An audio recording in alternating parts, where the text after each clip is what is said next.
मंथरा का राम के प्रति ऐसा क्या बैर था जो कैकेयी के कान भरकर उसने राम को वनवास भिजवा दिया। मंथरा को राम के प्रति कोई बैर नहीं था। वह कैकेयी की धाय माँ थी। मंथरा ने राम के वनवास में क्यों रुचि ली, इसे समझने की प्रयास करेंगे।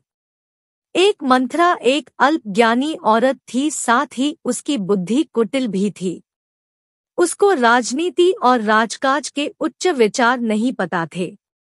कैकेयी के प्रति प्रेम होने के नाते वह हमेशा राम और भरत की तुलना करती रहती थी और भरत को राम से ऊपर समझती रहती थी। इस कारणवश उसके दिल में राम के प्रति द्वेष आ गया। दूसरी कारण यह हो सकती है कि दशरथ और कैकेयी के विवाह के वक्त कैकेयी के पिता ने महाराज दशरथ से यह आग्रह किया था कि महाराज दशरथ को कैकेयी से उत्पन्न पुत्र ही राजगद्दी का अधिकारी होगा। उस वक्त चूंकि महाराज दशरथ को कौशल्या और सुमित्रा से कोई पुत्र नहीं थे, इसलिए हामी भर दी।